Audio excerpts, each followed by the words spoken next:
Good evening and welcome to this special AZ Votes 2026 edition of Arizona Horizon. I'm Ted Simons. Tonight, we take a live look at the state's primary election returns as voters today made their choices as to which candidates they want to see representing their party in November's general election. Joining us tonight for analysis, Doug Cole, Chief Operating Officer of High Ground, and Stacey Pearson, co-founder of Lumen Strategies. Good to have you both here. Thank you so much for joining us, political operatives from way back. You know your stuff. Before we get to the numbers, and there's a lot of numbers to get to, Stacey, we'll start with you.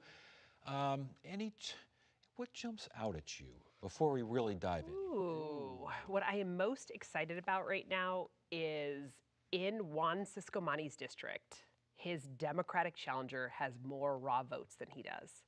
So if folks are paying attention to District 6, Joanna Mendoza is leading if today was the general. She would be ahead. She has 64,000 votes. He has 51,000. So that is going to be a tight general election. It is going to be very tight. I think she takes it. This is such a good indication of her being able to flip a district. What stands out to you, Doug? Well, I'd have to agree with that because we have two districts here in Arizona that are going to majority makers, that are going to determine whether the Republicans control the House of Representatives in Washington or the Democrats, and then that's CD1 and CD6 that she just mentioned. Yeah. But in CD1, I think we have I think the table's set there. I think we have Jay Feely, who is endorsed by President Trump, came out of a very crowded primary and has won that. And I think over on the Democrat side, I think you have, who won last time, former state legislator Dr. Amish Shah has beat Marlene Gallon Woods. And I want to get to that race in a second here, but I want to start with the governor's race. Yeah. Obviously, the Republican side, no Democratic candidate. Governor's going to run again. She got 100% of the vote. Yeah, she did very well. Looking good tonight. Yeah, all right. Yeah. On the Republican side, Mr. Right side of the aisle sure. here. I'm on your right. Andy Biggs, I mean, goodness gracious. David, what happened to David Schweiker? Did he want to win this thing? Well, there are a lot of people questioned why David Schweikert ran. I mean, he's done a good job in CD1.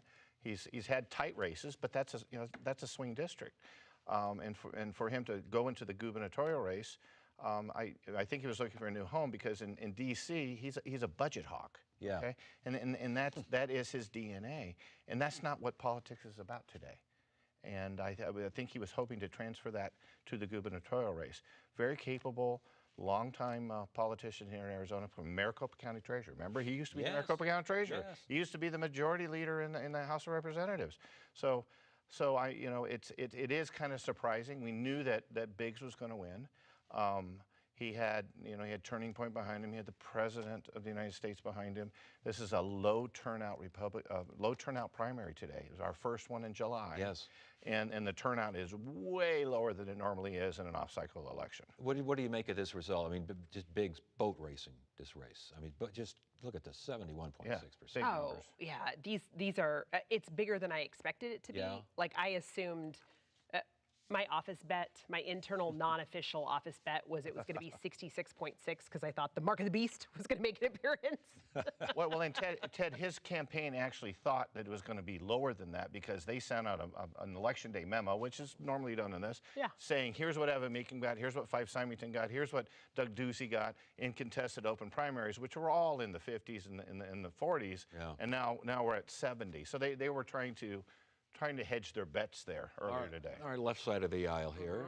How does the sitting governor do against someone who gets 71% of the primary vote against a qualified candidate? Oh, she's going to smoke him. I mean, his voting record, Andy Biggs's voting record is going to sink him. I mean, this is a gentleman who championed against outlawing marital rape. It defies logic. And when female voters in particular are reminded that he thought that raping your wife shouldn't be illegal, he's done. Quickly, please, on this. Yeah, quickly. They both have records now, okay? They both have records, and it's going to be incumbent upon Congressman Biggs to come out early and define himself before he gets defined heavily by the governor and her team, which they will do. Nicole DeMont and the governor and her team are very, very skilled, but Andy Biggs, a lot of people don't know who the congressman from District 5 is and the Yeah. former state senator. They don't know who he is. Yeah, point. yeah. He needs to define himself and tell what his vision is for the state of Arizona. Let's go to the Attorney General's race again, Republican side, because that's where the action is. And was this closer than expected? I'm wondering what Rodney's going to run for next.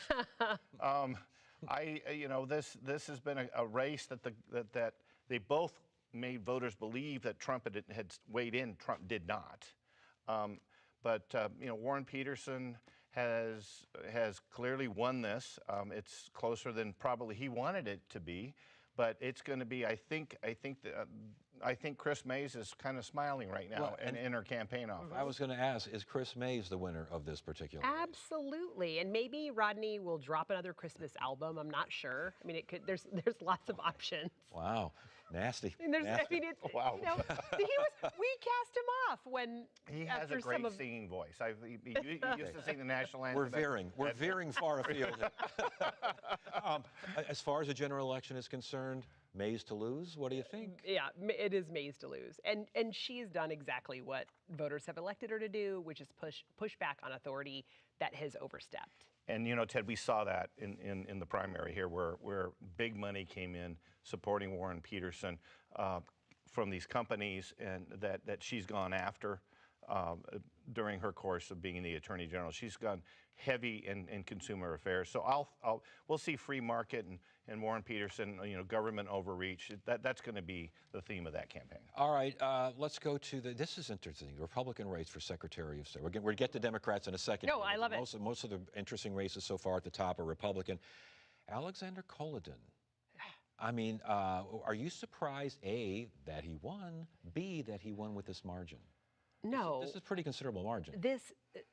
Republican primaries right now are the tinfoil hat wearing contests, and Kolodin plays right into that. And so he's an election denier. He believes the 2020 election was stolen. He's still talking about it. He pushed a referral out that has the potential to end mail-in voting.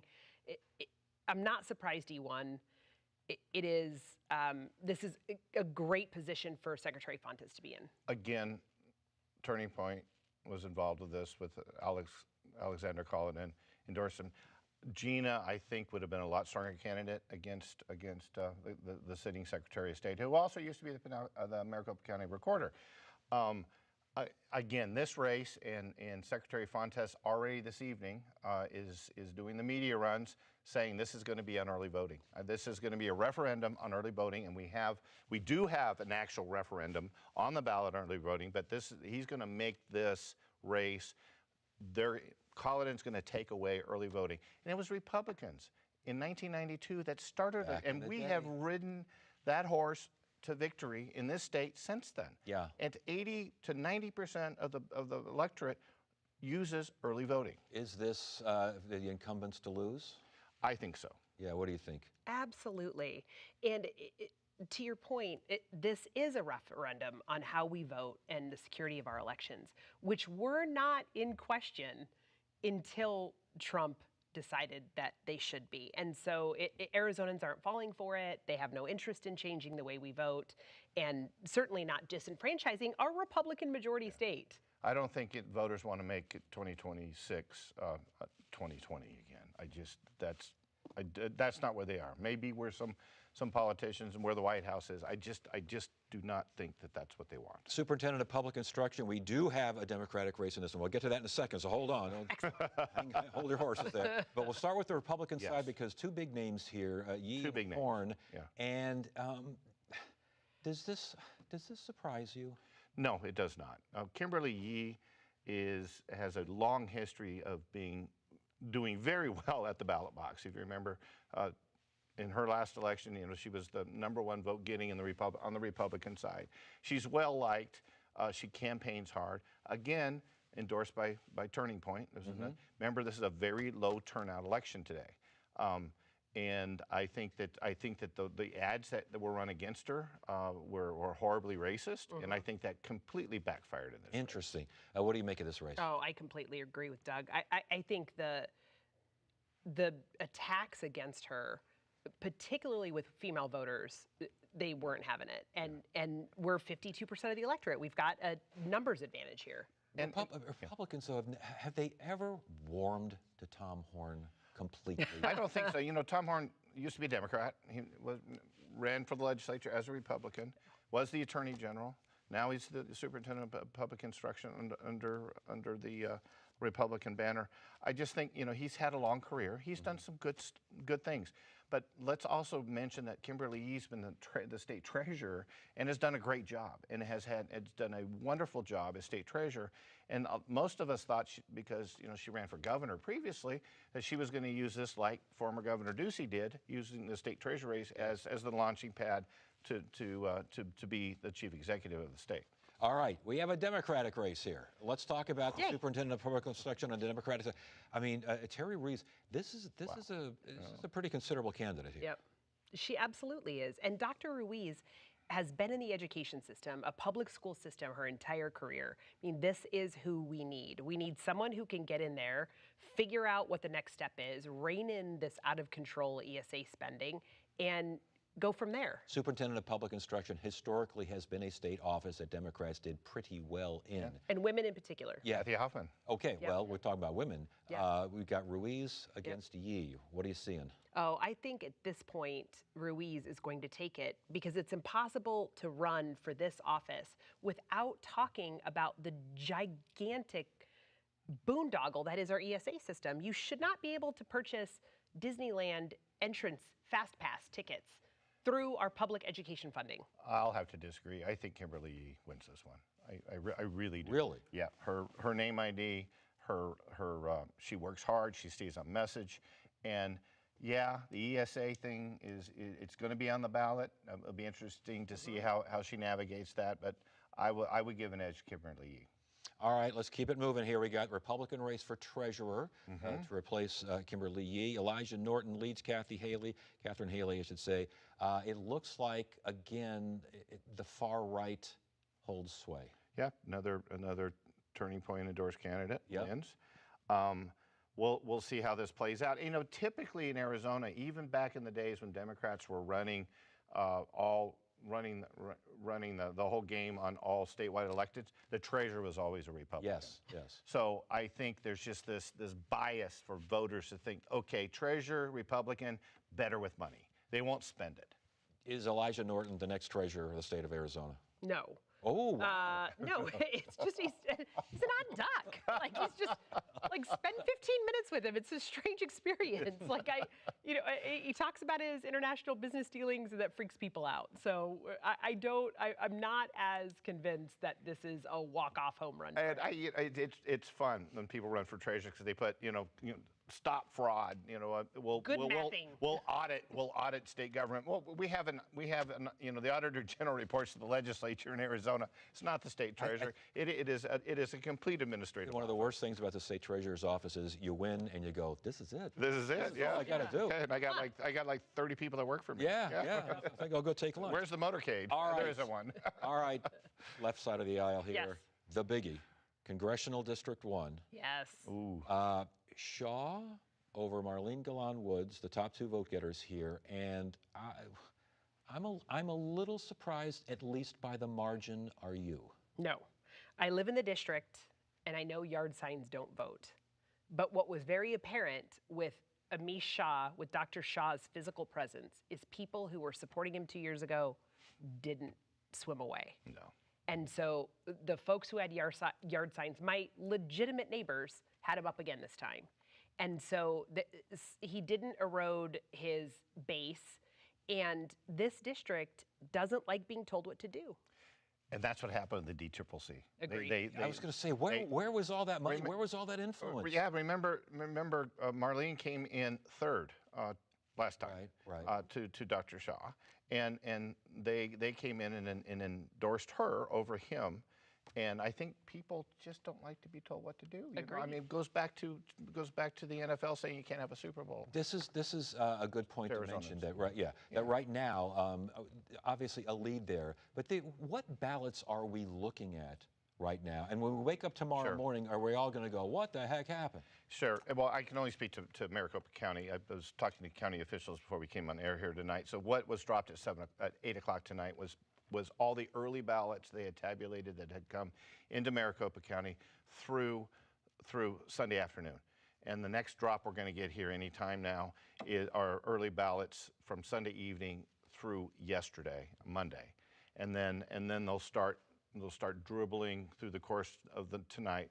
The folks that showed up at voting centers in Maricopa County as they get the computer chips and put them in. So those will dribble in through the night. That was about 85,000 voters. In the past, we could really topsy-turvy stuff. We would go on the air here at 10 o'clock and proclaim someone, what a big night, and tomorrow morning they're like a dead fish there in the pond. Are we going to see something like that this time around? No, we've got 3/4 of the ballots that were cast counted already in CD1. And so we would have to be looking at a scenario where suddenly no one voted for Shaw at all going into the weekend and into Election Day. And that's just not statistically possible. Shaw versus Feely. Oh, Shaw's going to take it. I mean, I'm feeling very confident right now, despite Democrats having lost a considerable number of registered voters. And it is because I think voters are tired of experimenting.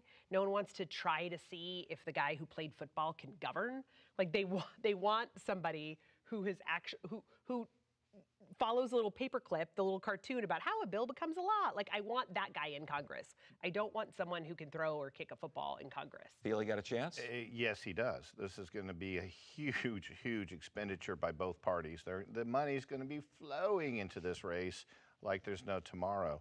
And, it's the 101 corridor, we always say in our polling, and that goes right through CD1. It's Paradise Valley, it's Arcadia, it's Scottsdale. And it's going to be hard fought, and Feely's going to have to, even though he has a Trump endorsement, he's going to have to make it so that he is palatable to a very large independent voter block in that district. And there are the numbers here we have for Jay Feely. Yeah. Again, I don't sense much of a flip-flop here by come tomorrow morning. No. Was Joseph Chaplik too conservative for even Republicans in that district? Yes. I mean, this is a district Trump lost in 2020. It was not stolen. He lost it. This is the most affluent, highest educated district in the state and among the country. Trump won the district by 3 points in the last cycle. Chaplik is too conservative, too MAGA. It's not conservative. He's too tinfoil hat. What's interesting about Joe Chaplik was a seatmate in the legislature with Alexander Cullinan, who won the Secretary of State's race. Yes. So yeah, this is an interesting one for those of us that watch these sort of things. Another race that I was interested in, because I see around the country that progressive challenges to Democratic candidates, incumbents, traditional Democrats, if you will, they're making a lot of headlines out here. And in Congressional District 4, Greg Stanton, who is incumbent and former Phoenix mayor, pretty entrenched, and yet Kai Newkirk, who definitely considers himself as a progressive and other things, I'm sure. This is not a race at all. No flannels, no socialism. I mean, these are when I get calls from national Democratic consultants asking for my opinion, you can't put flannels on primary ads where it's 145 degrees. No. And you can't run socialist candidates. Arizona elects moderates, and that goes for both parties. And I think Governor Hobbs dodged a bullet here, because if Kai Newkirk was on the ballot, and remember, federal offices are right on top of the ballot up there with the governor, running a Democrat socialist, which he claims to be, I would have wrapped that around her neck and made her part of that circus. Similar question that I asked regarding was a certain candidate too conservative, with Chaplik too conservative for that particular district. Is Kai Newkirk too progressive for that district? For Democrats. And indeed, this is Western. This is my district. I live in this district. That's West Chandler. It's Ahwatukee. Okay, Ahwatukee's gone from being a bright red a part of Phoenix to a very purple area. So right down the middle, a lot of tech workers there. I think Greg Stanton's represented that district well over the years. All right, and let's close out at least the big races here with the numbers and everything. With Congressional District 5 and Mark Lamb, he wins with ease. Our Tennessee. Nice. This should be a surprise, Stacey, but is it? It's closer than it should have been. I mean, the Daniel Keenan, whose name I just had to confirm when I referenced him, should not have 40% of the vote. I mean, this is, though the attacks against him, his behavior has consequence. And what this looks like in the November election, there is a sliver of daylight for Democrats in what should be the rubiest red, rubiest red district. Yeah, I mean, he had the kitchen sink thrown at him with the scandals, building this resort in Tennessee with his wife. Right. But not much money spent against him. Yeah, and this district is so ruby red. He wins, hands down. That race is over. It makes you want, what do you have to do to lose in certain districts? Well, I think we can go back to many quotes from our current president of saying what he could do and still get elected. Well, all right, we'll kind of leave that one alone. Yeah. All right, as far as state races are concerned, we don't have the numbers on those, but just too many to do and too many to count, too many to talk about. But overall, what are you seeing? What are you seeing as far as the primary for the November matchup and a possible final number for the state legislature? Oh, there aren't upsets among the Democrats like some predicted there were going to be. And this is based on the Democratic Socialists having flipped seats. So the Hernandi have in Tucson. Yeah. In Tucson Explain have the held Hernandi, on. please. The Consuelo and Alma Hernandez are holding on to their seats. I mean, these are Democrats that often get criticized by progressives. They're hanging on, and so this is shaping up to be 2024 or even 2022, and Democrats just running it back. Yeah, I agree. This has been a very low turnout. Why do you think that is? I think well, one, it's July 21st. It's the earliest that we've had. Normally, historically, our primaries are in September. Okay, and then they got moved back to August, and now here we are in July. So that meant early ballots, which have to go out 30 days in advance, went out before the July 4th holiday. So I think a lot of people got their early ballots in their mailbox, and that big stack of mail when you get back from San Diego or Disneyland or Disney World, and maybe got lost in all that, and they forgot about it. And a lot of people just aren't programmed to vote on July 21st. Normally on an off cycle, so you have to go back to 2022, which was the last off cycle, we had about 35% voter turnout. Maricopa County right now is coming in at roughly 20%. Holy smokes. That's a 15% drop, but it's still early. A lot of ballots to be counted, but we needed to have a 500,000 voter surge today statewide to get up to that 35%. Was there fatigue? I mean, the news cycle, trust me on this one, the news cycle on a minute-by-minute basis, there's a new catastrophe, a new major story that would have hogged the headlines for months and years past. Are people just exhausted? Absolutely. And what we are seeing, I'm sure Doug's seeing it too in polling, is people just want functional government back. Yeah. They don't care who's in charge, but can you get a budget written, get it passed, figure out how to fund it where it doesn't cost me anymore? Can you figure out a way to bring prices down and still respect the capitalist society we live in? I mean, folks are really back to basics. And make government work. Make government work. Make government work. People want government for their services, whether it's a local government or a county government or state. They just want it to work. The big race out of all of this, and again, we don't have the final results here. Things aren't completely tabulated, but we got a pretty good idea of what's going on here. The race you will be watching the most. I will have to go to a race that we have not talked about here, and that's the Scottsdale City Council race. You're watching that one the most. Huh? I am watching that right now because the rest of these I think are cooked. The big races. So what about Scottsdale? What do you say? It's that is a real barn burner there. It's between the growth, no growth crowd, and it is very interesting to see how that's going to play out. And when you talk about what the rest of these ballots coming in, that will affect these down ballot races in the cities. And the Chandler race is very competitive. So is Gilbert, and so is Scottsdale. Who's doing better? Who's doing better? Growth or no growth? Right now, it seems that the growth is sitting on top. Interesting. Yeah. What are you going to be watching, Stacey? Oh, down ballot. Lorena Austin. I'm looking at some of these Mesa races. Interesting. I think we'll see truly whether or not Turning Point USA still has a stranglehold in that area based on what happens in Mesa. And you mentioned Turning Point a lot tonight. Yeah, as being because our on the candidates did well. Yeah, and again, that was a bit of a problem here when we saw the SRP election. Exactly, yeah.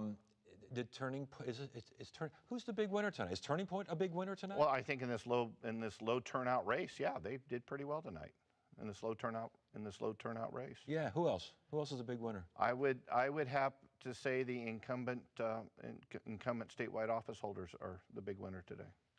Big winners, what do you think? Moderate Democrats. I mean, we're really looking with very few exceptions at the middle ground holding the line. Yeah. Yeah. And I know we talked about this to begin the show, but we're going to talk about it to end the show. Because the governor's race, everyone's watching this. You say incumbent wins? Absolutely. Absolutely. Look, the next thing to watch here, which we have never had before in the state of Arizona, is who do they pick for lieutenant governor? Yes. Okay, now that's not why people vote for the top of the ticket, but it says a lot early on about what they're thinking. We're running out of time. Give me a name. Oh, I don't want to be the procrastinator. I don't think I can do it. I don't think I can do it. I don't think I can do it because there's many good candidates out there. Give me a name. I'm bound to secrecy, so I can confirm it's not me. That's it. That's all I can do. All right, you guys. Goodness gracious. Hey, we try hard. Yeah, you did a great job tonight. Thank you both for joining us. We really appreciate it. Thanks for having us. That's it for now. I'm Ted Simons. Thank you so much for joining us on this special edition of Arizona Horizon. You have a great evening.